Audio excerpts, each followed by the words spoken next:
जब भी अभी मैंने आपको बताया कि पोटेंशियल एनर्जी में आपको हमेशा एक जो कांस्टेंट वैल्यूज होती है उनका कोई भी सिग्निफिकेंस नहीं होता है। कैसे सिग्निफिकेंस नहीं होता है? जैसे आप ग्रेविटेशनल पोटेंशियल एनर्जी के बारे में आप जानते हो। हेलो बच्चों, क्या हालचाल, कैसे हो आप सब? Welcome to three steps academy. आज हम शुरू करने वाले हैं अपना नेक्स्ट चैप्टर जो होगा इलेक्ट्रोस्टैटिक पोटेंशियल एंड कैपेसिटेंस। और आज का टॉपिक होगा हमारे पास electrostatic potential and potential due to point charge. दोनों ही बहुत ही इंपॉर्टेंट टॉपिक है, बहुत ही शानदार टॉपिक है। और आज का जो लेक्चर होगा वो एक फाउंडेशन स्टोन की तरह काम करेगा आपके पूरे लेक्चर के लिए, क्योंकि यहां पर हम डिस्कस करेंगे पोटेंशियल एनर्जी, पोटेंशियल डिफरेंस और पोटेंशियल के बारे में। तो आपके आने वाले पूरे चैप्टर के अंदर, जो पूरा चैप्टर रिमेनिंग होगा, वहां पर अलग अलग पोटेंशियल एनर्जी से, पोटेंशियल से रिलेटेड, वर्क डन से रिलेटेड जितने क्वेश्चंस आप करोगे वो सारे क्वेश्चंस का फाउंडेशन स्टोन इस लेक्चर के अंदर बनेगा। और ये जो पूरा चैप्टर है आगे आने वाले चैप्टर्स के लिए फाउंडेशन स्टोन रहेगा, क्योंकि वहां पर हमारे पास हमेशा पोटेंशियल डिफरेंस को यूज करना बार बार आता रहेगा। चाहे आप चैप्टर नंबर 3 में देखो, 4 में देखो, 6 में देखो, 7 में देखो, सब जगह आएगा। तो आप बहुत ही शानदार तरीके से एकदम इत्मीनान के साथ बैठे, अपनी कुर्सी की पेटी बांधें और इस लेक्चर को स्टार्ट करें। सबसे पहले हमारे पास इसके जो टॉपिक्स होंगे वो क्या क्या होंगे? इलेक्ट्रिक पोटेंशियल के बारे में बात करेंगे, पूरा एकदम कंप्लीट फाउंडेशन बनाएंगे यहां पे। फिर electric potential due to point charge. ये जब आप पहला वाला टॉपिक अगर आप अच्छे से करोगे तो दूसरा वाला टॉपिक आपके लिए बहुत ही छोटा और हलवे जैसा लगेगा। और फिर हमारे पास ये क्वेश्चन, एक जो छोटा सा मैं टॉपिक ऐड करने की कोशिश करूंगा वो होगा electric potential due to multiple charges. वो भी मैं इसी लेक्चर के अंदर कंप्लीट करने की कोशिश करूंगा, ठीक है। मल्टीपल चार्जेस के कारण जो इलेक्ट्रिक पोटेंशियल होगा वो भी हम यहीं पर डिस्कस करेंगे। इसका सुपरपोजिशन प्रिंसिपल क्या होगा? तो देखो हमारे पास क्या है, इलेक्ट्रिक पोटेंशियल है। सबसे पहले इलेक्ट्रिक पोटेंशियल के लिए क्या होगा, आप ये देखो। इलेक्ट्रिक पोटेंशियल से पहले हम थोड़ा ग्रेविटेशन की बात करते हैं 5 से 7 मिनट के लिए। ग्रेविटेशन फोर्स कौन सी डायरेक्शन में लगता है? ये हमारे पास एक ऑब्जेक्ट है, तो ग्रेविटेशनल फोर्स लगता है नीचे की तरफ। ग्रेविटेशन फोर्स नीचे की तरफ लगता है। तो अगर मुझे मैं इस ऑब्जेक्ट के ऊपर फोर्स लगाकर इसको ऊपर की तरफ ले जा रहा हूं, तो मुझे क्या करना पड़ेगा? फोर्स लगाकर ऊपर की तरफ लेकर गया मैं, तो मुझे यहां पर एक वर्क करना पड़ेगा। वर्क कौन कर रहा है? मैं कर रहा हूं। मतलब एक्सटर्नल एजेंसी जो है ना वो वर्क कर रही है। तो work done due to external force. क्या कर रहा है ये? यहां से उठाकर इसको यहां तक ले गया, तो इसकी पोटेंशियल एनर्जी को इंक्रीज कर रहा है कि नहीं कर रहा है? पोटेंशियल एनर्जी को इंक्रीज कर रहा है। तो ये आप कह सकते हो this is equals to change in potential energy which is equals to U2 minus U1। और आपके पास जो एक्सटर्नल जो वर्क करोगे अगर आप, तो उसकी पोटेंशियल एनर्जी में पॉजिटिव चेंज के बराबर होगा। पॉजिटिव चेंज के बराबर होगा, ओके। क्योंकि आप यहां से आपने इसको फोर्स लगाया और इसको आप ऊपर ले गए, तो इसकी पोटेंशियल एनर्जी इंक्रीज हुई। कैसे पता चला कि इसकी पोटेंशियल एनर्जी इंक्रीज हुई?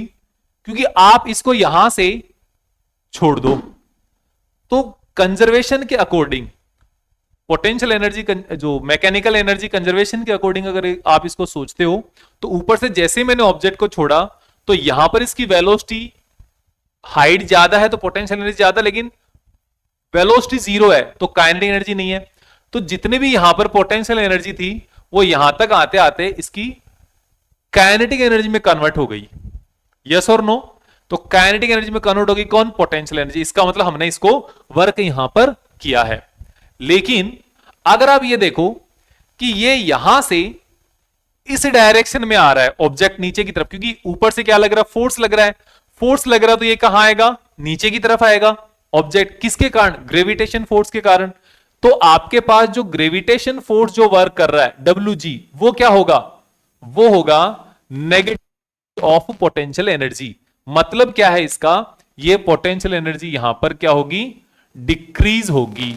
और पोटेंशियल एनर्जी डिक्रीज होगी का मतलब हुआ कि यहां पर काइनेटिक एनर्जी क्या हुई? इसकी इंक्रीज हुई। यह आपको ध्यान रखना है। यहां पर इसकी पोटेंशियल एनर्जी इंक्रीज हो रही है। जो U है ना, U की वैल्यू इंक्रीज हो रही है पोटेंशियल एनर्जी की, क्योंकि आपको पता है पोटेंशियल एनर्जी का फॉर्मूला हमारे पास डायरेक्ट होता है mgh। ठीक है। और एक बात और ध्यान रखना कि हमारे पास, हम जब भी इसको यहां से ऊपर की तरफ लेकर जा रहे होते हैं, तो हम यहां पर ऊपर की तरफ लगने वाला फोर्स जो F एक्सटर्नल है वो एग्जैक्टली इक्वल होना चाहिए किसके बराबर, एफ जी, ग्रेविटेशन फोर्स के बराबर।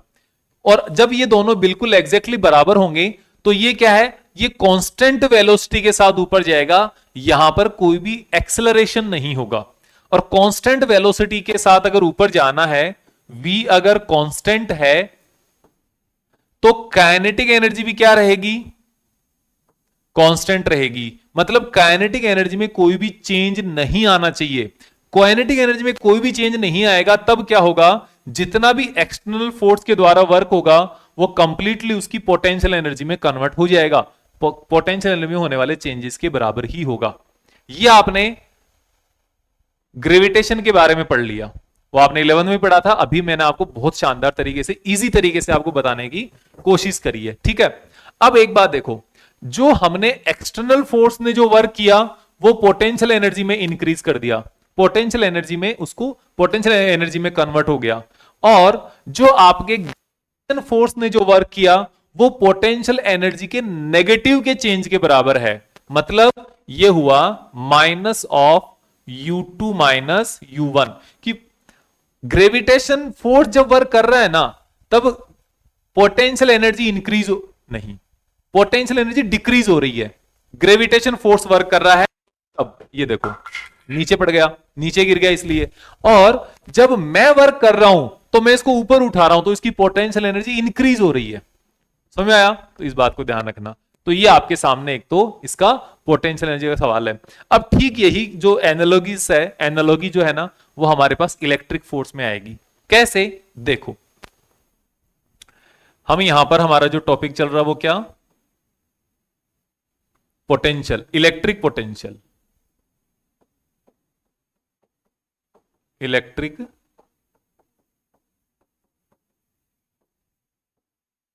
पोटेंशियल। देखो यहां पर आपके पास ये एक चार्ज है, प्लस क्यू चार्ज है, और ये ओ पॉइंट पे रखा हुआ है एक, ओके। और ये जो चार्ज रखा है ये अपने आसपास में, सराउंडिंग में क्या बनाएगा, एक इलेक्ट्रिक फील्ड बनाएगा। और इसके आसपास में कहीं पर भी आपने एक दूसरा चार्ज रखा है, ए पॉइंट पर प्लस क्यू चार्ज आपने रख दिया, यहां पे प्लस क्यू चार्ज आपने इसके ऊपर रखा, तो क्या इस प्लस क्यू चार्ज पार्टिकल पर एक इलेक्ट्रिक फोर्स लगेगा क्या, इस डायरेक्शन में लगेगा क्या? बिल्कुल लगेगा। और इस इलेक्ट्रिक फोर्स की वैल्यू क्या होगी, इलेक्ट्रिक फोर्स की वैल्यू होगी F electric force is equals to Q into E. यहां पर इलेक्ट्रिक फील्ड ई है और क्यू ये वाला चार्ज है, तो इसके ऊपर लगने वाले फोर्स का वैल्यू होगी F E L equals to Q into E. ये तो सबको पता है। अब ट्विस्ट यहां पे आएगा कि जब मैं इस चार्ज पार्टिकल को इस पॉइंट ए से इस पॉइंट बी की तरफ, बी तक लेके आऊंगा, तो मुझे एक्सटर्नल, इस इलेक्ट्रिक फील्ड के अगेंस्ट एक एक्सटर्नल फोर्स लगाना पड़ेगा। और मैं फोर्स लगा रहा हूं यहां पे, और ये डिस्प्लेसमेंट क्रिएट कर रहा हूं, तो फोर्स इनटू डिस्प्लेसमेंट क्या हो जाएगा, वर्क हो जाएगा। तो यहां पर इस चार्ज पार्टिकल को ए से बी तक लाने के लिए आपको कोई, ए से बी तक लाने के लिए आपको कोई ना कोई वर्क करना पड़ रहा है। और ये वर्क क्या करेगा, अभी क्या किया था, ये वर्क भी इस चार्ज पार्टिकल की पोटेंशियल एनर्जी को इंक्रीज कर देगा। तो हम यहां पर कैलकुलेट करते हैं work done to charge plus Q from A to by external force. External force कितना वर्क करेगा, W A B is equals to force into displacement. Force into displacement होता है, लेकिन जो वर्क होता है ना फोर्स इंटू डिस्प्लेसमेंट या एफ एस कॉस थीटा होता है, या जो फोर्स इंटू डिस्प्लेसमेंट जो होता है ये क्या कब होता है? ये उस कंडीशन में होता है जब आपका फोर्स क्या हो, यहां पे कांस्टेंट हो। लेकिन यहां पे क्या फोर्स कांस्टेंट है क्या? देखते हैं। यहां पर अगर कोई चार्ज पार्टिकल है इसमें डिस्टेंस r1 पे, यहां पर अगर चार्ज पार्टिकल है तो इसके ऊपर फोर्स लगेगा, लेकिन जैसे आपने फोर्स लगा के डिस्प्लेस किया थोड़ी देर बाद ये यहां आ जाएगा। क्या डिस्टेंस कम हो गई? फोर्स चेंज हो जाएगा क्या? बिल्कुल चेंज हो जाएगा, क्योंकि फोर्स की वैल्यू क्या होती है? K Q upon R square. Q E भी होती है और ये भी होता है, क्योंकि ई की वैल्यू क्या हो जाएगी? क्यू इंटू के क्यू अपॉन आर स्क्वायर, यही तो होती है वैल्यू क्यू ई की। तो यहां पर जैसे आर चेंज हुआ, आर चेंज होते ही फोर्स चेंज हो गया, फिर यहां पे आया फोर्स और चेंज हो गया, फिर यहां पे आया फोर्स और चेंज हो गया, फिर यहां पे आया फोर्स और चेंज हो गया। इसका मतलब यह है कि यहां पर वेरिएबल फोर्स है, और वेरिएबल फोर्स के अंदर जो वर्क डन होता है ना, वो वर्क डन क्या होता है? वो वर्क डन होता है आपके पास, ये नहीं होता, उसमें होता है integration F external dot displacement from A to B. ये आपका वर्क डन होता है। और ये जो वर्क डन है ये किसके बराबर होगा? ये वर्क डन बराबर होगा, क्योंकि यहां पर जो एफ एक्सटर्नल है ना, एफ एक्सटर्नल किसके बराबर है? वो है इस इलेक्ट्रिक फील्ड के बराबर। एफ इलेक्ट्रिक फील्ड के बराबर होगा, लेकिन इसकी डायरेक्शन क्या है? इलेक्ट्रिक फील्ड की डायरेक्शन एफ एक्सटर्नल के ऑपोजिट डायरेक्शन है, तो नेगेटिव आ गया ये। तो यहां अगर आप इस वर्क को लिखोगे तो F A B equals to क्या आ जाएगा? Equals to W A B equals to A to B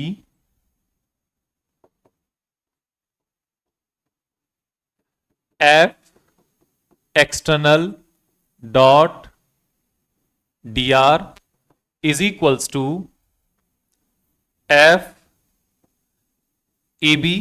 F external किसके बराबर है? नेगेटिव एफ इलेक्ट्रिक फील्ड के बराबर है, negative of E L dot D R, ये नेगेटिव का मतलब ये हुआ कि जो वर्क डन एक्सटर्नल फोर्स करेगा, इलेक्ट्रिक फील्ड उतना ही वर्क नेगेटिव डायरेक्शन में करेगा, और ये वर्क इसकी पोटेंशियल एनर्जी में होने वाले चेंजेस के बराबर होगा। अब पोटेंशियल एनर्जी में चेंजेस के बराबर कैसे होगा उसकी बात करते हैं। और दूसरी बात हम ये बता देता हूं, एक और बात बीच में आ गई, क्या कि आपके पास जो एक्सटर्नल फोर्स है वो इलेक्ट्रिक फोर्स के बराबर अगर है, यहां पर एक्सटर्नल फोर्स इधर है, इलेक्ट्रिक फोर्स इधर है, दोनों का मैग्नीट्यूड बराबर होने का मतलब इसके ऊपर नेट फोर्स नियरली जीरो है। और नेट फोर्स जीरो होने का मतलब यहां पर क्या होगा कि इस मोशन में ए टू बी तक ले जाने में कोई भी एक्सेलरेशन नहीं रहेगा। विदाउट एक्सेलरेशन, कोई एक्सेलरेशन नहीं होगा यहां पे, बिना एक्सेलरेशन के काम होगा, कांस्टेंट वेलोसिटी के साथ होगा। अब कांस्टेंट वेलोसिटी एक्सेलरेशन नहीं होने से v जो है वो क्या रहेगा यहां पर? ये रहेगा कांस्टेंट, और कांस्टेंट होने का मतलब है काइनेटिक एनर्जी क्या रहेगी? वो कांस्टेंट, और काइनेटिक एनर्जी कांस्टेंट रहेगी। इसका मतलब क्या है कि जितना भी आपने डब्ल्यू ए बी किया है वो कंप्लीटली किसमें चेंज होगा? चेंज इन काइनेटिक एनर्जी के होगा। तो W A B is equals to kinetic, sorry, जो डब्ल्यू ए बी वो एग्जैक्टली पोटेंशियल एनर्जी में चेंज के बराबर होगा, potential energy at B minus potential energy at A. Potential at B minus A क्यों किया? क्योंकि final potential energy minus initial potential energy, इसके बराबर आपके पास ये वर्क डन होगा। और ये क्या हो गया? डेल्टा यू के बराबर। तो आप अब यहां पर देख सकते हो कि इसको अगर मैं पूरे को एक साथ अगर लिखना है तो हम कैसे भी लिख सकते हैं कि आपके सामने ये हो गया यहां पर W A B is equals to U B minus U A is equals to delta U is equals to, अब ये जो फोर्स है ना इलेक्ट्रिक फोर्स है, इस इलेक्ट्रिक फोर्स की वैल्यू कितनी है, Q इंटू ई है, ये लिख दो यहां पर। और ये यहां पे जब आप लिख देते हो तो ये आपके पास क्या बन जाता है, minus A to B, sorry A to B है, A to B Q into E dot D R, ये आपके पास यहां पर पूरा वर्क आ गया। और यही वैल्यू हम वहां पे लिख देंगे ये, क्योंकि इसके बराबर है। तो आपने क्या लिखा, minus Q into E dot D are. अब एक बात बताओ, ये पोटेंशियल एनर्जी में जो चेंज का सिस्टम आया ना, वो कहां से आया वो बताओ। ये देखो इसलिए है कि आप इस टेस्ट चार्ज के बारे में बात करो। सबसे पहले जो टेस्ट चार्ज आपके पास यहां पर है, और ये आपके पास जो सोर्स चार्ज है, सोर्स चार्ज का इलेक्ट्रिक फील्ड कहां तक फैला हुआ है, सोर्स चार्ज का इलेक्ट्रिक फील्ड सब हर एक डायरेक्शन में है, यहां पर भी है, यहां पर भी है, यहां तक भी है, इनफाइनाइट तक है। लेकिन इस टेस्ट चार्ज को इनफाइनाइट से लेकर इस ए तक ले जाने के लिए भी मुझे वर्क करना पड़ेगा, और ए तक रखने के लिए जो मुझे वर्क करना पड़ेगा वो इस चार्ज की पॉइंट ए पर पोटेंशियल एनर्जी रहेगी, जिसको हमने यू ए से बताया है। और इसी चार्ज को अगर मैं बी तक ले जाके रखता हूं तो उसकी पोटेंशियल एनर्जी एट बी रहेगी, जो हमने यू बी से रिप्रेजेंट किया है। तो आपको पता हो गया कि अगर ए से लेकर बी तक लेकर जाएंगे तो पोटेंशियल एनर्जी में कितना जो वर्क डन होगा वो potential energy at B minus potential energy at A के बराबर होगी।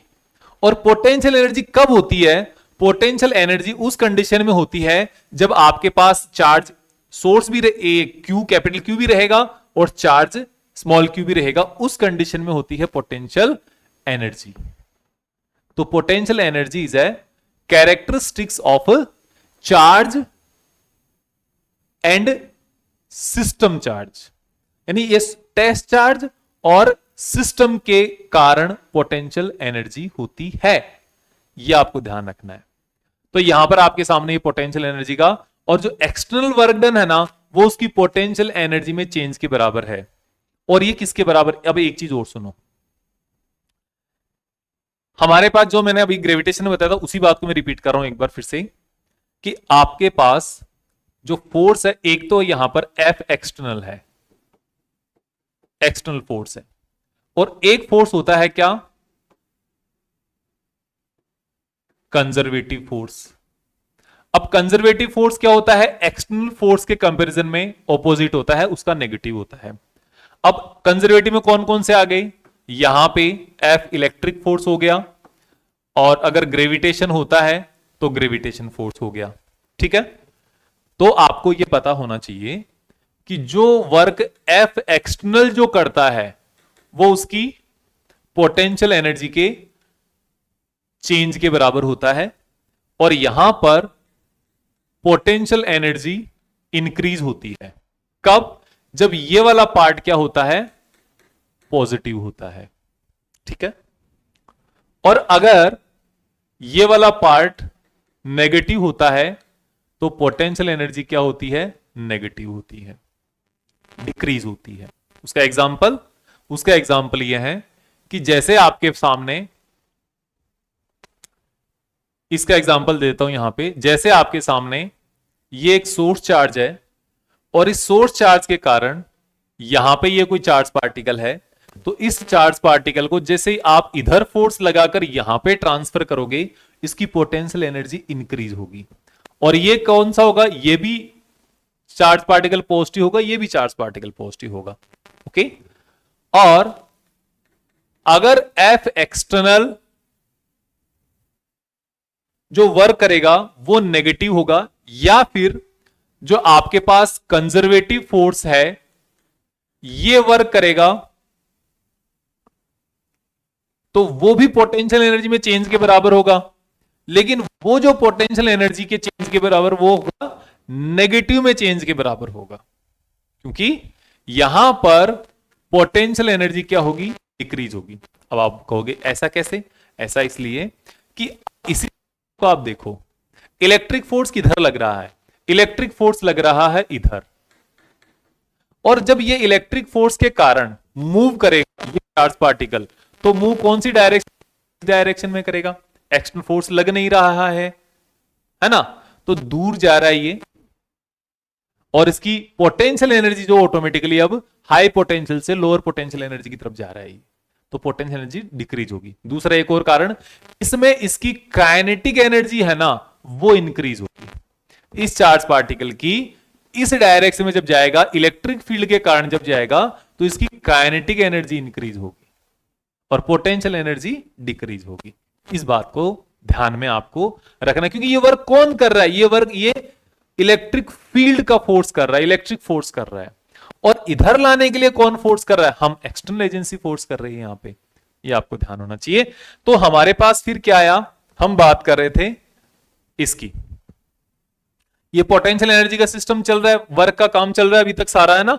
अब आप ये बताओ, ये जो मैं वर्क कर रहा हूं ये किस पे कर रहा हूं, मैं क्यू चार्ज को इस पॉइंट से लेकर यहां तक लाने के लिए वर्क कर रहा हूं, ओके। और यही जो वर्क डन है वो उसकी पोटेंशियल एनर्जी को इंक्रीज करने में, पोटेंशियल एनर्जी को चेंज करने में स्टोर हो जाता है।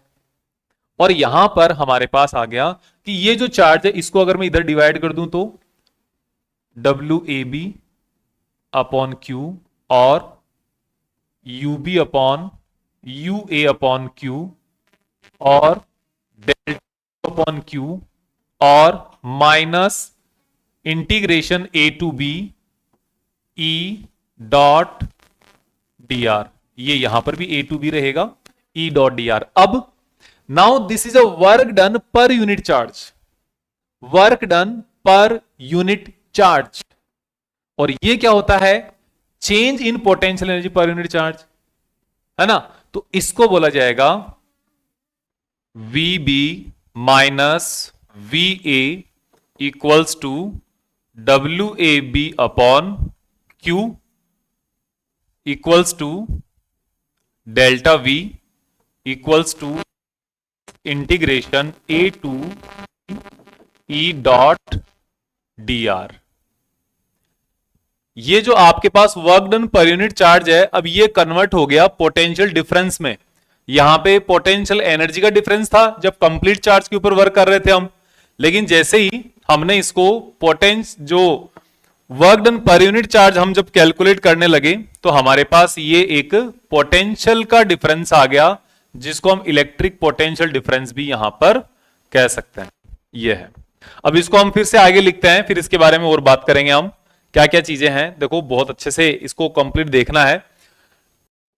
VB minus VA is equals to delta V is equals to WAB upon Q is equals to minus integration A to B E dot dr। ये आपके पास वो सेम इक्वेशन हो गई, ठीक है। बस आपको ये देखना है कि जो W वाला पार्ट है मैंने इसको आगे रख दिया। अब यहां पे आप देख पाओगे कि ये जो है वर्क डन पर यूनिट चार्ज था, तो यहां से ये क्या है, पोटेंशियल डिफरेंस आ गया। तो इसको देख के आप लिख सकते हो वर्क डन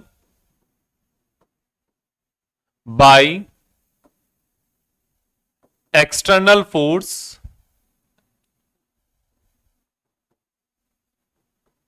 एक्सटर्नल फोर्स जो वर्क करेगा वो अगेंस्ट करेगा किसके, इलेक्ट्रिक फोर्स के अगेंस्ट करेगा। तो आप इसको लिख भी सकते हो, नहीं भी लिख सकते हो, कोई दिक्कत नहीं है। तो work done by external force on a unit positive charge to move from one point to other point is called potential difference। ये पोटेंशियल डिफरेंस हो जाएगा। अब इसका मतलब क्या है कि जैसे एक पॉइंट से दूसरे पॉइंट तक ले जाते हैं, तो आपके पास जो हमारे घरों में जो सर्किट होता है, तो वहां पर ये मान लो वो सर्किट के अंदर एक आपने यहां पर ये प्लग लगा हुआ है, ठीक है, यहां से अंदर दो वायर जा रहे हैं और ये दो वायर किसी बल्ब में, किसी फैन पर या कहीं पर भी कुछ लगा हुआ है, तो ये वायर लगा हुआ है। तो यहां पर इन दोनों टर्मिनल्स के बीच में कितना डिफरेंस होता है? 220 वोल्ट है। 220 वोल्ट का मतलब यहां पर एक टर्मिनल से 1 कूलाम चार्ज को यहां से होते हुए पूरे के अंदर फ्लो करवाते दूसरे टर्मिनल तक ले जाने में जो टोटल वर्क डन करना पड़ेगा वो 220 वोल्ट करना पड़ेगा। 220 volt work, 220 joule of work करना पड़ेगा वहां पे एक कूलाम चार्ज के ऊपर। तब आप वहां पर कह सकते हो दिस इज कॉल 220 वोल्टेज। वो पोटेंशियल डिफरेंस होता है वहां पे, ओके, क्योंकि वहां पर हम एक पॉइंट से दूसरे पॉइंट पर ले जा रहे हैं इसलिए। तो अब यहां पर हमारे पास क्या है? ये पोटेंशियल डिफरेंस आ गया। अब ये जो पोटेंशियल डिफरेंस है ना, इसी को हम यूज करेंगे पोटेंशियल को डिफाइन करने के लिए, क्योंकि जब भी अभी मैंने आपको बताया कि पोटेंशियल एनर्जी में आपको हमेशा एक जो कांस्टेंट वैल्यूज होती है उनका कोई भी सिग्निफिकेंस नहीं होता है। कैसे सिग्निफिकेंस नहीं होता है? जैसे आप ग्रेविटेशनल पोटेंशियल एनर्जी के बारे में आप जानते हो, अर्थ सरफेस पर जो ग्रेविटेशनल पोटेंशियल एनर्जी हम कितनी मानते हैं? जीरो पोटेंशियल एनर्जी मानते हैं, क्योंकि हम ये फॉर्मूला लेते हैं mgh। लेकिन एक्चुअल में आपने 11th क्लास में अगर ध्यान से पढ़ा है तो अर्थ के सरफेस पर कोई भी पार्टिकल की पोटेंशियल एनर्जी जीरो नहीं है, लेकिन वो सरफेस पर सब जगह समान है। जैसे यहां पर अगर मैं बात करूंगा, इस जगह पर अगर है तो भी पोटेंशियल एनर्जी उतनी ही है, थोड़ी दूर ले जाऊंगा तो भी उतनी ही है, थोड़ी मान लो दिल्ली ले गया, मुंबई ले गया, जयपुर ले गया, अमेरिका ले गया, कहीं पर भी चले जाओ, अर्थ सरफेस पर पोटेंशियल एनर्जी बिल्कुल एग्जैक्टली सेम है। तो वहां पर उसको स्टैंडर्ड रेफरेंस पॉइंट मान लेते हैं। और अर्थ सरफेस पर अगर कोई ऑब्जेक्ट है उसको रखने के लिए हमें कितना फोर्स लगाना पड़ रहा है? हमें कोई फोर्स नहीं लगाना पड़ रहा है, हमें उसके ऊपर कोई वर्क नहीं करना पड़ रहा है, इसलिए हम क्या है उसको रेफरेंस के लिए जीरो मान लेते हैं। फिर वहां से जितना हम ऊपर उठाते हैं वो उसकी पोटेंशियल एनर्जी कंसिडर की जाती है। ठीक उसी तरीके से हम यहां पर भी रेफरेंस पॉइंट कंसिडर कर लेंगे कि suppose if A B at infinity, अगर ए जो है ना वो इंफिनिटी पे हो जाए तो क्या होगा? तो ए अगर इंफिनिटी पे हो जाता है तो हमारे पास ये जो इक्वेशन बन के आएगी ना, वो ये बन के आएगी V B minus V infinity, V B minus V at infinity is equals to, यहां पर आपके पास आ जाएगा W infinity to B upon Q is equals to minus infinity to B E dot R। ये आपके लिए यहां पर पोटेंशियल वाली जो इक्वेशन है वो चेंज हो गई।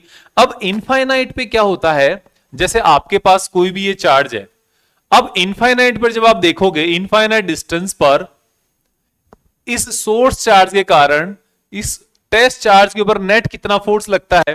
अब आप कहोगे सर वहां तो फोर्स है ही नहीं। वहां पे जब फोर्स नहीं है तो हमने यहां पर जो पोटेंशियल एनर्जी है UA, ये भी जीरो मान लेते हैं, ये भी जीरो हो जाती है, और जो इसका पोटेंशियल होता है VA, ये भी क्या हो जाता है? जीरो हो जाता है। तो अब इस कंडीशन में हमारे पास जो इक्वेशन है वो क्या बनेगी? V B minus zero is equals to W infinity to B upon Q is equals to minus E dot DR infinity to B। ये हो जाएगा। मतलब अब यहां पे पोटेंशियल जीरो हो गया ना, इसका मतलब हो गया, अब आप इसको इजी वे में डिफाइन कर सकते हो, इजी वे में आप यहां पर इसको डिफाइन कर सकते हो, VB is equals to W infinite to B over Q। ये आपके पास पोटेंशियल का डेफिनेशन आ गई। और आप इसको ऐसे भी लिख सकते हो, इसका जो फॉर्मूला है पोटेंशियल का, वो जो ये वर्क डन किसके अगेंस्ट है? This work done is by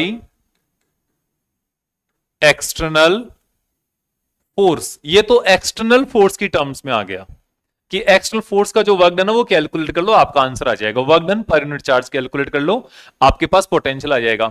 अब हम बात करते हैं यहां पर कि इलेक्ट्रिक फील्ड, क्योंकि हमें फोर्स किस फॉर्म में लगाना पड़ेगा, हमें इलेक्ट्रिक फील्ड के अगेंस्ट लगाना पड़ेगा। तो इलेक्ट्रिक फील्ड की टर्म्स में उस फोर्स की वैल्यू पता होगी हमें, वो ये है। तो आप इसको ऐसे भी लिख सकते हो, minus infinity to B E dot D R. ये भी आपके पास उस जगह का पोटेंशियल कितना है उसका फॉर्मूला हो गया। इस तरीके से आप इसमें कंसिडर कर सकते हो। ये हमारे पास क्या हो गया, पोटेंशियल हो गया। अब इसी को यूज करके हम पोटेंशियल को यहां पे डिफाइन कर दिया। कैसे डिफाइन किया? Electric potential is work done by external force on unit positive test charge to bring from infinity to the point at constant velocity. At constant velocity is known as a electric potential of that point. कि आपके पास अगर कोई भी एक charge particle है, ये source charge particle है, ये सोर्स चार्ज पार्टिकल पॉइंट होना जरूरी नहीं है, कोई भी सिस्टम ऑफ पार्टिकल होगा जिसके कारण यहां पर इलेक्ट्रिक फील्ड है। तो उस इलेक्ट्रिक फील्ड के अंदर इंफिनिटी से लेकर कोई पॉइंट अगर हम कोई चार्ज पार्टिकल को लेकर आए, ओके, वो भी कितने को, +1 कूलम चार्ज को लेकर आए, तो यहां पे जितना वर्क किया है उस पॉइंट से लेकर यहां तक, तो यही वर्क डन उसके वोल्टेज के बराबर होगा, पोटेंशियल के बराबर होगा। ये हो गया हमारे पास पोटेंशियल की डेफिनेशन। और अब हम यहां पर इसको यहां पर लिख देंगे, तो हमारे पास फॉर्मूला क्या हो गया, V is equals to W upon Q, work done पर यूनिट चार्ज। और अब आपके पास वर्क के अलग अलग फॉर्मूले हैं जो हमने यहां पर, इतने सारे फॉर्मूले, ये देखो ये रहा फॉर्मूला। हम इसको ये वाला जो तरीका है ना, इसको भी हम चेंज कर सकते हैं। UA इनफाइनाइट पर पोटेंशियल एनर्जी कितनी होती है, वो भी 0 होती है, तो आप इसको भी 0 कर सकते हो, है ना। ये आपके पास पोटेंशियल डिफरेंस है, तो यहां पे ये पोटेंशियल डिफरेंस की डेफिनेशन आ गई।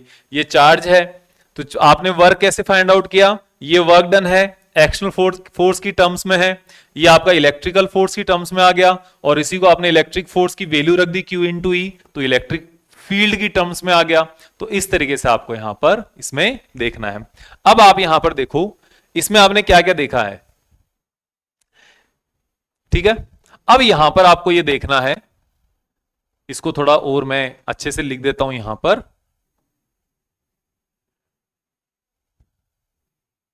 कि आपके पास ये कोई चार्ज पार्टिकल है और दूसरा चार्ज पार्टिकल है यहां पर P, दूसरा कोई पॉइंट है P, तो यहां से किसी चार्ज पार्टिकल को, 1 कूलम चार्ज पार्टिकल को इंफिनिटी से इस पॉइंट तक लाने में किया गया वर्क डन पर unit charge is a potential of this point. Work done होता है, ये एक तरीके का एनर्जी को एक्सप्लेन करने का पार्ट है। तो यहां से आपके सामने एक चीज और आ गई, है ना। यहां से आपके सामने क्या आ गया, वो देखो आप, W is equals to Q into V। इसका मतलब क्या हो गया, इसका मतलब हो गया, अभी तक हम इतनी देर तक जो बात कर रहे थे ना, हम वो बात कर रहे थे वर्क फाइंड आउट करना है तो फोर्स इंटू डिस्प्लेसमेंट, यही तो है ना। लेकिन अब आपके सामने क्या है कि अगर आपको इलेक्ट्रिकल सिस्टम से, इलेक्ट्रोस्टैटिक सिस्टम जो है, चार्ज पार्टिकल्स के जो सिस्टम है, उनके अंदर आपको अगर पोटेंशियल एनर्जी में चेंजेस अगर फाइंड आउट करने हैं, या फिर आपको वहां पे वर्क डन फाइंड आउट करना है, तो वर्क डन फाइंड आउट करने के लिए आपको फोर्स इंटू डिस्प्लेसमेंट वाला फॉर्मूला काम में लेने की जरूरत नहीं है।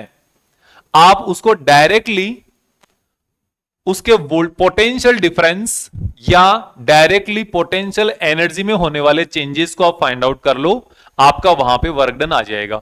आपको कि इससे आसानी क्या होगी, इससे क्या हमें फायदा, इससे आपको यह फायदा कि हम जनरली जो चार्ज पार्टिकल्स का जो मेजरमेंट है, जो ट्रांसफर है, कितना चार्ज ट्रांसफर हो रहा है, कितना चार्ज पार्टिकल वहां पे एग्जैक्ट अमाउंट ऑफ चार्ज है, उनको डिटेक्ट करना, उनको फाइंड आउट करना काफी मुश्किल होता है। लेकिन किसी भी सब्सटेंस के लिए, किसी सिस्टम के लिए हमें पोटेंशियल एनर्जी और पोटेंशियल फाइंड आउट करना बहुत ज्यादा आसान होता है। इसलिए वहां पर एनर्जी का जो इंटरप्रिटेशन है, वर्क डन का जो इंटरप्रिटेशन है, वो हमारे लिए करना यहां पर आसान हो जाता है, उनको कैलकुलेशन हमारी बहुत ज्यादा आसान हो जाती है। सिंपल सी बात है। अब हम बात कर लेते हैं इसकी यूनिट्स क्या होती है। यूनिट्स अगर देखें तो आप देखो V is equals to W upon Q. W क्या होता है? वर्क होता है, मतलब जूल। क्यू चार्ज होता है, तो कुलाम, तो क्या हो गया? जूल पर कुलाम। इसका एक विशेष नाम है किसी साइंटिस्ट के नाम पर, वो बोला जाता है वोल्ट। ये इसकी बहुत ही शानदार और इंपॉर्टेंट यूनिट है किसकी? चार्जेस की। इस वोल्टेज के नाम, वोल्ट के नाम पर ही हमने वोल्टेजेस नाम भी इसका दे देते हैं। अगर आपको यहां पर इसका डायमेंशनल फॉर्मूला अगर काम में लेना हो तो डायमेंशनल फॉर्मूला कैसे लिखोगे? डायमेंशनल फॉर्मूला कैसे आएगा? V is equals to W upon Q. W क्या होता है? वर्क। वर्क की डायमेंशनल फॉर्मूला है m1 l2 t minus two. Q क्या होता है? a into T. सोल्व करोगे तो ये m1 l2 t माइनस 3 और a माइनस 1, ये आपके पास इसका डायमेंशनल फॉर्मूला आ जाता है किसका? वोल्ट पोटेंशियल का। ठीक है, ये पोटेंशियल का डायमेंशनल फॉर्मूला है। पोटेंशियल डिफरेंस का अगर कोई डायमेंशनल फॉर्मूला पूछे वो भी यही होता है। ओके, तो आप इस चीज को ध्यान में रखना है। यह आपका इलेक्ट्रिकल पोटेंशियल हो गया। अब मैं आपको यह बताने वाला हूं कि हमने यहां पर इलेक्ट्रिक पोटेंशियल फाइंड आउट किया। लास्ट चैप्टर में हमने इलेक्ट्रिक फील्ड फाइंड आउट किया। एक्चुअल में यह है क्या? और दूसरी बात यहां पर एक चीज और बतानी है मुझे, वो ये बतानी है कि अगर आपके पास पोटेंशियल एनर्जी की बात हो तो पोटेंशियल एनर्जी किसकी होती है? ये सोर्स चार्ज है। इस सोर्स चार्ज के नजदीक अगर इंफिनिटी से उठाकर यहां पे आप लेकर आए और दूसरा पॉजिटिव चार्ज या नेगेटिव कोई भी चार्ज रखा है, दूसरा एक और आपने इसके पास में चार्ज रखा हुआ है, तो इस सिस्टम की क्या बनेगी? अब पोटेंशियल एनर्जी बनेगी। इसकी बनेगी potential energy.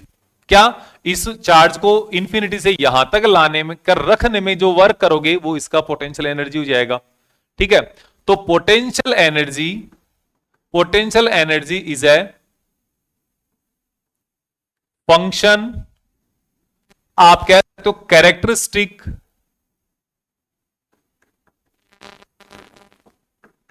Characteristics of charge.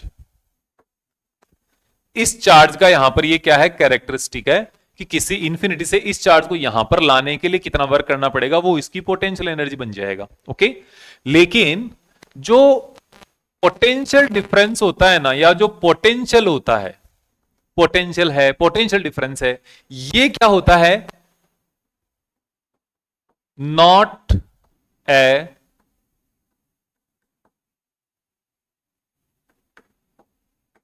Characteristics of charge. इस टेस्ट चार्ज का ये कैरेक्टरिस्टिक्स नहीं है, but it is a characteristics of location और position. It's a but it is a characteristics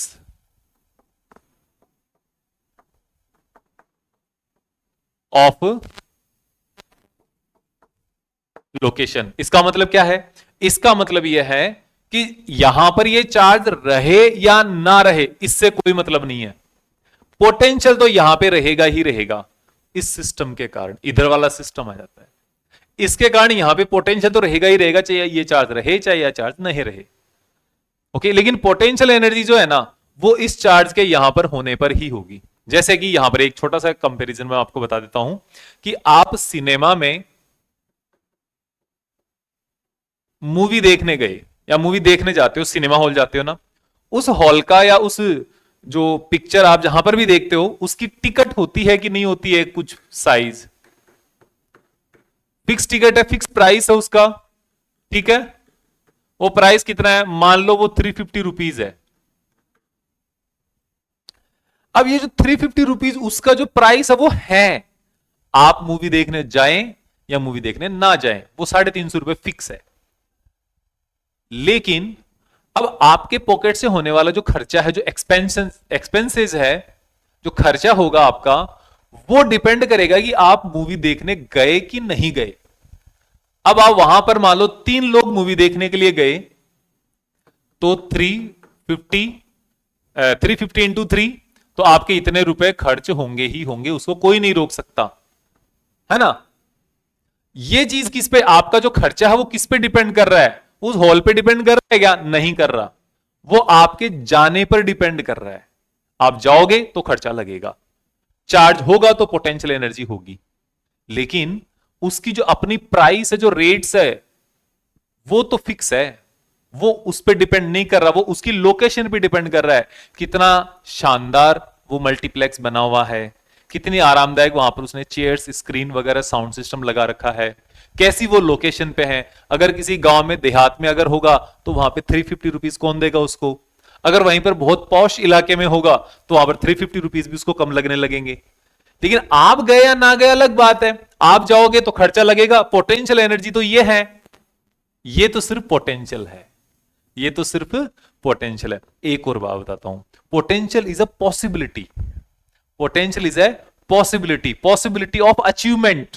ये चीज बहुत अच्छी याद आई मेरे, potential is a possibility of achievement. कैसे, इस तरीके से मान लो आपको ये देखना है कि potential of earning from stationery shop, आपको स्टेशनरी शॉप ओपन करनी है, तो आपको कोई गाइड करने वाला अच्छा आदमी आपको गाइड करेगा, तो आपको क्या बोलेगा, कहां पे खोलनी चाहिए आपको जो स्टेशनरी की शॉप है। आपको ये जनरली वो बताएगा कि आपको किसी स्कूल या कॉलेज के नजदीक, अगर आप उसके गेट के नजदीक अगर आप स्टेशनरी की शॉप खोलते हो तो वहां पर अर्निंग पोटेंशियल ज्यादा है, कमाई होने के चांसेस, कमाई होने के अपॉर्चुनिटीज, पॉसिबिलिटीज ज्यादा है वहां पे।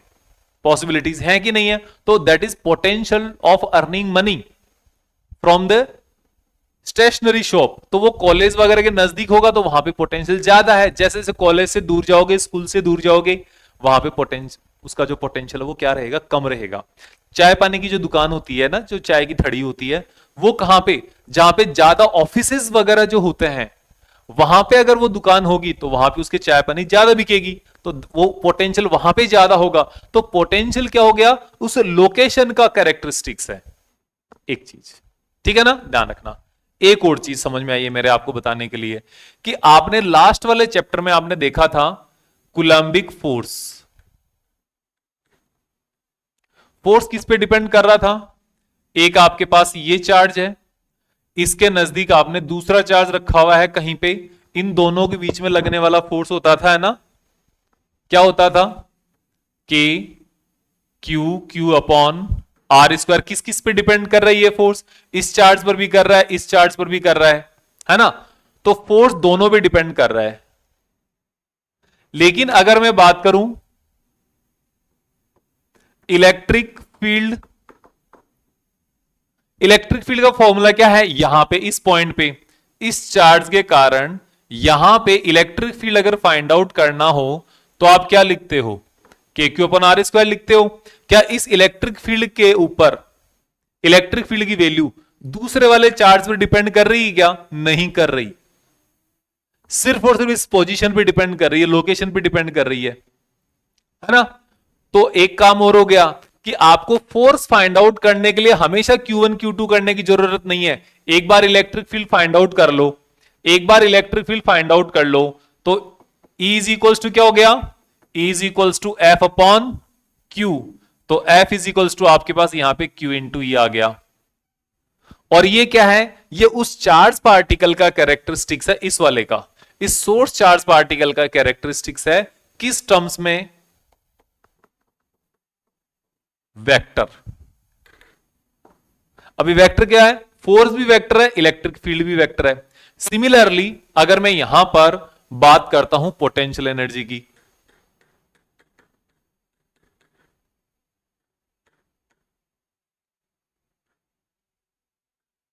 पोटेंशियल एनर्जी क्या होती है? यहां पर ये चार्ज पार्टिकल है, दूसरा चार्ज पार्टिकल यहां पर ये रखोगे तो इस सिस्टम की पोटेंशियल एनर्जी बनेगी। लेकिन जो पोटेंशियल जो होता है वो क्या है? वो V is equals to W upon Q, है ना। और फिर W फाइंड आउट करने के लिए आपको बार बार पोटेंशियल एनर्जी की तरफ नहीं जाना, पोटेंशियल फाइंड आउट कर लो फिर मल्टीप्लाई कर दो, खत्म बात। फिर W को फाइंड आउट करने के लिए बार बार फोर्स के लिए नहीं जाना आपको। तो ये क्या हो गया? ये इसी चार्ज का कैरेक्टरिस्टिक्स है, ये पोटेंशियल भी। लेकिन ये वाला कैरेक्टरिस्टिक्स क्या है? अब यहां पर स्केलर है, ठीक है ना। ये स्केलर एक तरीके से आप कह सकते स्केलर फील्ड की तरह काम करता है इसके अंदर ये, तो ये आपको ध्यान रखना है। अब हम बात करते हैं यहां पर अपने नेक्स्ट टॉपिक के लिए, electric potential due to point charge particle. तो इसके लिए देखो, electric potential due to point charge particle, और अपने पास इलेक्ट्रिक पोटेंशियल की डेफिनेशन हमारे पास पहले से है कि इनफाइनाइट से किसी चार्ज को लाने के लिए किया गया work done to bring unit positive test charge from infinity to the point is known as a electric potential. तो आपके पास सपोज ये एक कोई पॉइंट चार्ज है, प्लस क्यू चार्ज है आपके पास, और इस चार्ज के कारण आप यहां पर कोई डिस्टेंस r पर कोई दूसरा पॉइंट है, इस पॉइंट P पर आपको इलेक्ट्रिक पोटेंशियल फाइंड आउट करना है। और इस पर इलेक्ट्रिक पोटेंशियल फाइंड आउट करने के लिए हम क्या कंसिडर करते हैं कि सपोज हमारे पास कोई दूसरा चार्ज पर, क्योंकि हमें कैलकुलेट क्या करना है, इसका वर्क डन फाइंड आउट करना है। हमें पता है कि potential is equals to W upon Q. W कहां से? इनफाइनाइट से लेकर इस पॉइंट तक लाने के लिए किया गया work done divided by charge is known as a potential. तो सपोज हम यहां पर किसी चार्ज पार्टिकल को इनफाइनाइट से, अब इनफाइनाइट फिक्स नहीं होता, हमने पॉइंट बना दिया ऐसे ही, लेकिन फिक्स होता नहीं है। इनफाइनाइट से स्टार्ट करके उस चार्ज पार्टिकल को यहां तक लेकर आ रहे हैं, तो इस लेकर आने के लिए किया गया नेट वर्क डन की बात कर रहा हूं मैं। ओके, तो ये आपको देखना है। तो सपोज हमें क्या है, यहां पर किसी भी एक पॉइंट पर कोई हमने एक इंटरमीडिएट कोई भी एक पॉइंट मान लिया, इस पॉइंट पर अगर हम देखेंगे इस चार्ज पार्टिकल के कारण कोई एक टेस्ट चार्ज पार्टिकल Q, इसके ऊपर इसके कारण फोर्स किधर लगेगा? हमारे पास यहां पे इलेक्ट्रिक फोर्स लगेगा इस डायरेक्शन में, F इलेक्ट्रिक फोर्स। तो इनफाइनाइट से इधर लाने के लिए हमें इस इलेक्ट्रिक फोर्स के अगेंस्ट वर्क करना पड़ेगा, तो हमें यहां पर एक एक्सटर्नल फोर्स इधर लगाना पड़ेगा, F एक्सटर्नल इस डायरेक्शन में।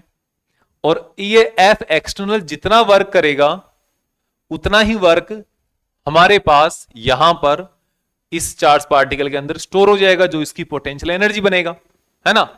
तो आप ये देखो, वर्क डन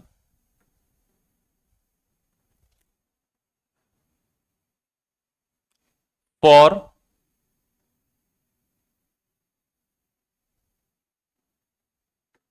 डिस्प्लेसमेंट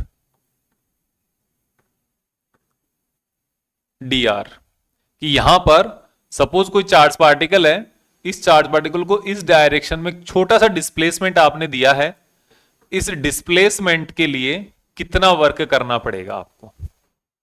तो वो करना पड़ेगा dw is equals to F external dot dr, इतना वर्क करना पड़ेगा। और आपको यहां पर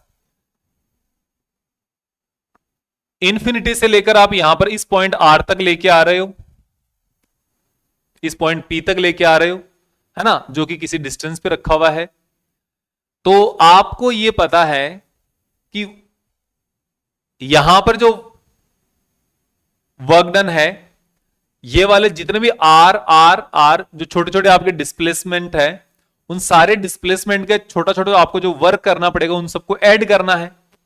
तो उसके लिए आपके पास हो जाएगा इंटीग्रेशन, तो total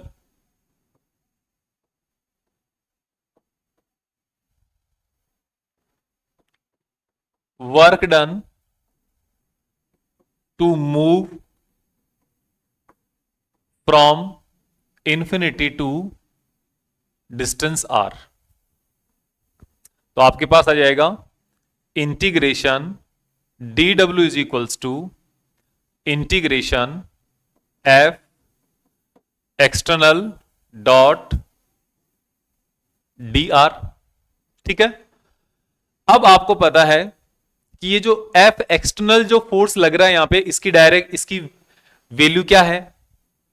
F external is equals to negative of F electric force, जो इलेक्ट्रिक फोर्स का नेगेटिव है, इलेक्ट्रिक फोर्स इधर है और ये इधर है, और इलेक्ट्रिक फोर्स की वैल्यू क्या है? इलेक्ट्रिक फोर्स की वैल्यू है minus K Q Q upon R square.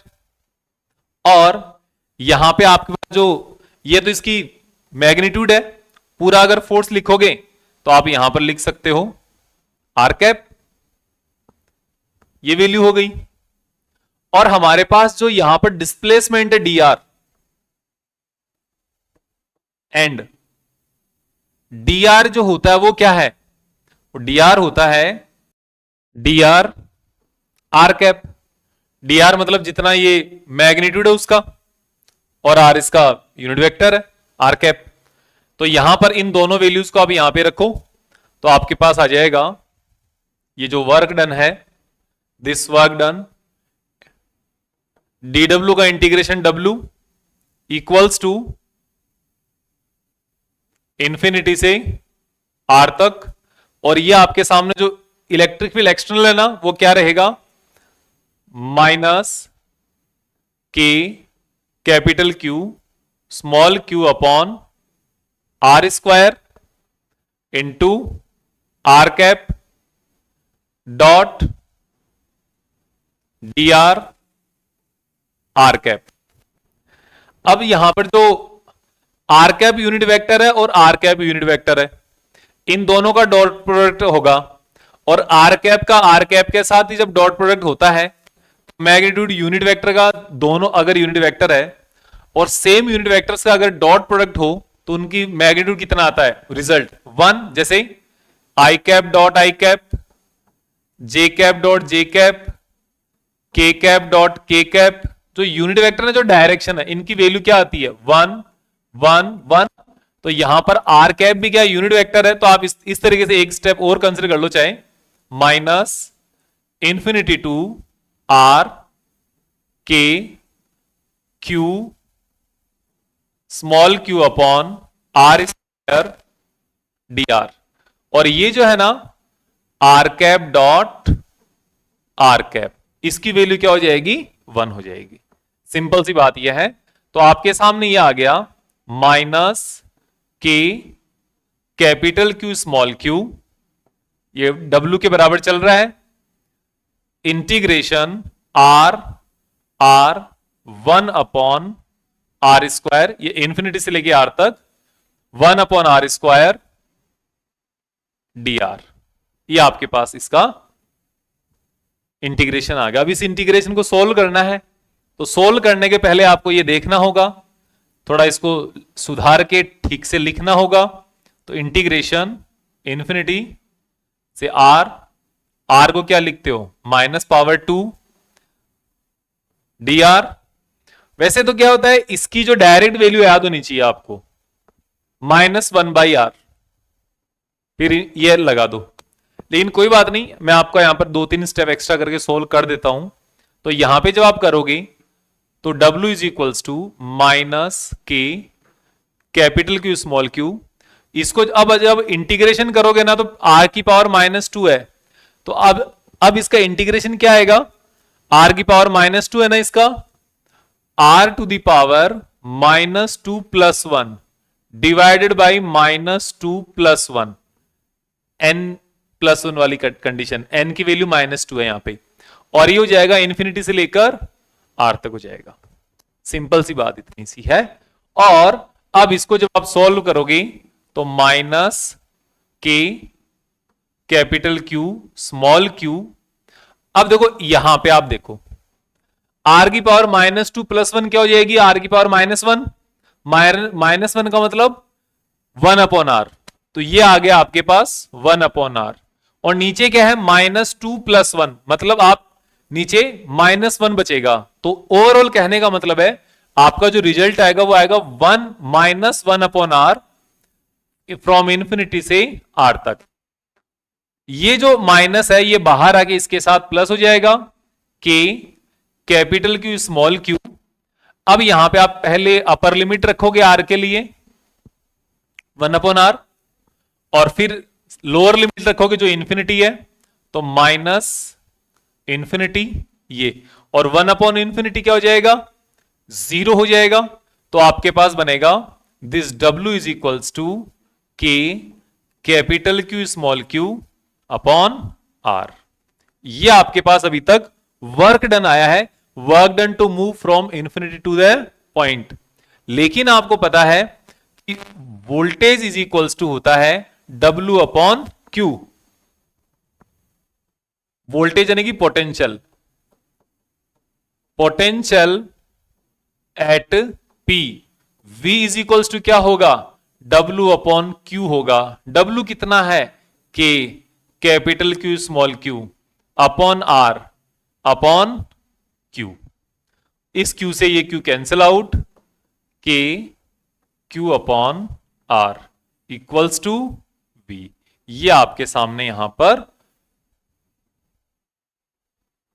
Potential आ गया, potential due to a point charge on point P, ये आपके सामने। तो यहां से आप देख पाओगे V is proportional to what, 1/r। तो यहां से आप इलेक्ट्रिक फील्ड का जो ग्राफ है इसको इलेक्ट्रिक फील्ड के साथ कंपेयर करके आप ग्राफ बना सकते हो। कैसे, जैसे देखो अपने पास क्या है, और यहां पर इलेक्ट्रिक फील्ड या वोल्टेज दोनों हम एक साथ ले रहे हैं, और यहां पर r डिस्टेंस लिया जा रहा है। तो v का फॉर्मूला है KQ अपॉन r, और v is proportional to 1/r only. तो यहां से मान लो आपके पास ये v का ग्राफ चल रहा है, तो अगर मैं E का ग्राफ देखता हूं तो E इज इक्वल्स टू होता है K Q upon R square.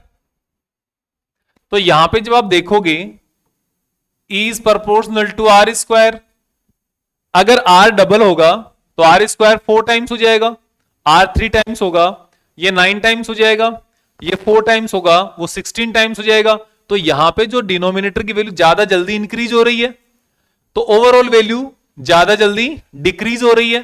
तो ये जो ग्राफ है ना ये थोड़ा इससे ज्यादा स्टीप आएगा, इस तरीके से ये ग्राफ है। ओके, और तो ये आपके पास ग्राफ किसका हो गया, V is proportional to 1/r, और ये वाला जो ग्राफ है, ये वाला जो ग्राफ है E is proportional to 1/r square. इसको अगर और पीछे तक बढ़ाना हो तो देखो इलेक्ट्रिक फील्ड वाला ग्राफ ऐसे आएगा, और जो पोटेंशियल वाला ग्राफ है वो ऐसे आएगा।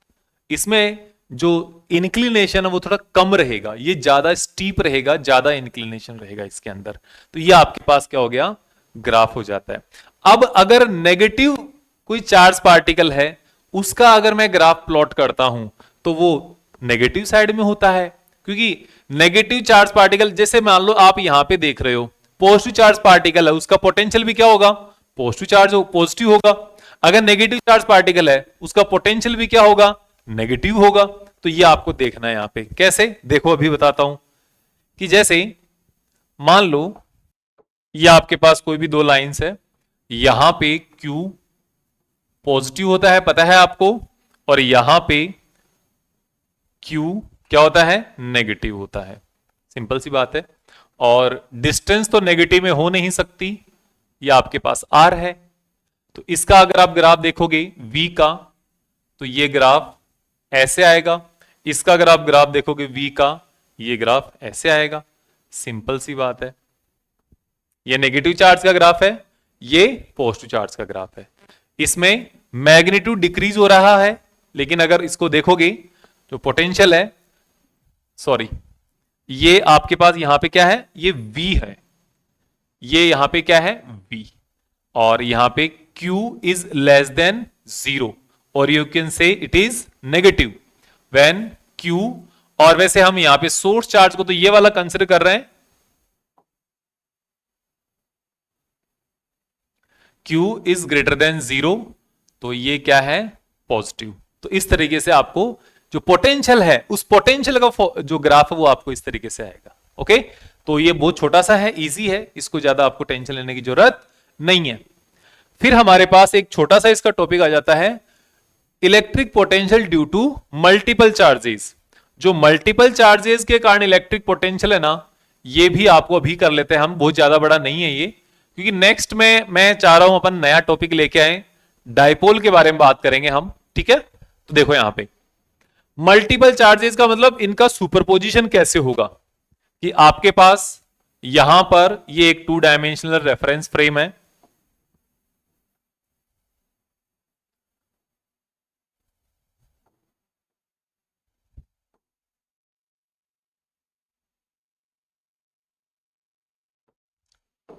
और यहां पे सपोज आपने ये चार्ज रखा हुआ है यहां पे Q1, Q2,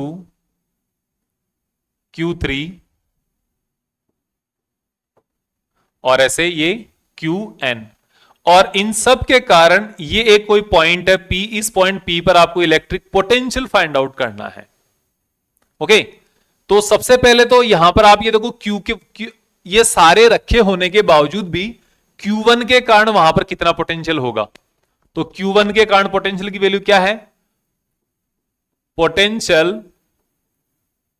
eight P due to Q1, V1 कितना होगा, K Q1 upon R1 square, 1 square नहीं, ओनली R1। यहां से ये वाली जो डिस्टेंस है ये कितनी है, R1 डिस्टेंस है। हम इसको पोजीशन वेक्टर वगैरह ऐसा कुछ भी मान के काम नहीं कर रहे हैं, हम डायरेक्ट स्केलर काम कर रहे हैं। यहां पे डायरेक्शन वगैरह सब कुछ छोड़कर इसका मैग्नीट्यूड कितना है वो हमने लगाया है। ओके, समझ में आ गया ना, क्योंकि ये वेक्टर नहीं है, ये स्केलर क्वांटिटी होती है। फिर है potential at P due to Q2, इस Q2 के कारण V2 is equals to K Q2 upon R2, square नहीं होगा, तो ये यहां पे ये हो गया। सिमिलरली इसी तरीके से बीच में जितने भी चार्जेस आएंगे सारे हो जाएंगे, और अब हम एक लास्ट कर देते हैं ड्यू टू N, तो and so on potential at P due to Qn, nth charge के कारण, तो आप Vn is equals to K Qn upon Rn, power single ही रहेगी यहां पे, ये इसके कारण। तो आप अब यहां पे एक चीज देख पा रहे होंगे कि चार्जेस एक से ज्यादा प्रेजेंट है, लेकिन यहां पर जो Q1 का जो फॉर्मूला है, इसके अंदर Q2, Q3, Q4, Q5, Qn किसी का कोई रोल नहीं है। V2 का जो फॉर्मूला है, इसमें Q2 को छोड़ करके Q1, Q3, Qn, Q4 किसी का कोई रोल नहीं है। Qn वाले में इनके पहले वाले का किसी का रोल नहीं। इसका मतलब यह हुआ कि पहला जो कॉन्सेप्ट है ना, प्रिंसिपल ऑफ सुपरपोजिशन का, वो पहला कॉन्सेप्ट यहीं से निकल के आता है। क्या आता है, वो ये निकल के आता है कि potential at a point due to a charge is independent of presence of other charges. कोई दूसरे चार्ज रखे हो ना, उनकी प्रेजेंस पर डिपेंड नहीं करेगा। Q1 का है तो Q1 का ही रहेगा, Q2 का है तो वो रहेगा ही रहेगा। Q3, Q4, Q5 एग्जिस्ट करे या ना करे, हमें उससे कोई भी मतलब नहीं है। ठीक है, ये बात है। दूसरा स्टेटमेंट क्या है? Potential is a vector quantity, scalar quantity. Potential is a scalar quantity, तो hence net potential due to multiple charges is sum of potential due to individual charge. Individual charges, ये थोड़े देख लेना, राइटिंग मेरी इतनी ज्यादा अच्छी नहीं है, कि अगर आप यहां पे देखोगे कि इन सारे चार्जेस के कारण जो नेट पोटेंशियल होगा ना, वो इन सब के एल्जेब्रिक सम के बराबर होगा। ओके, तो यहां पे क्या हो जाएगा? Net potential V is equals to V1 plus V2 plus V3, तो यह आ जाएगा V is equals to K, सब में से कॉमन आ जाएगा, या फिर एक साथ लिख दो आप K Q1 upon R1 plus K Q2 upon R2 plus and so on K Qn upon Rn। तो ये आपके पास जो चार्ज है, इनके कारण जो पोटेंशियल जो है ना, वो एल्जेब्रिक सम ही होगा, यहां पे कोई वेक्टर सम जैसा कुछ भी नहीं आएगा। ठीक है ना, ये आपको ध्यान रखना है, सिंपल सी बात है। तो आज का हमारा जो लेक्चर है उसमें हम इतना ही डिस्कशन करेंगे। इससे रिलेटेड और कोई क्वेश्चंस वगैरह होंगे, कॉन्सेप्ट वगैरह होंगे, वो हम, अब इसके लिए कोई कॉन्सेप्ट बचे नहीं है, हमारे सारे ज्यादातर कॉन्सेप्ट काम में आ गए, ज्यादातर हमने डिस्कशन कर लिए। और आपको अगर यहां पर ये लेक्चर कितना शानदार लगा है, कितना आपको पसंद आया है, कितना समझ में आया है, वो जरूर से बताएं।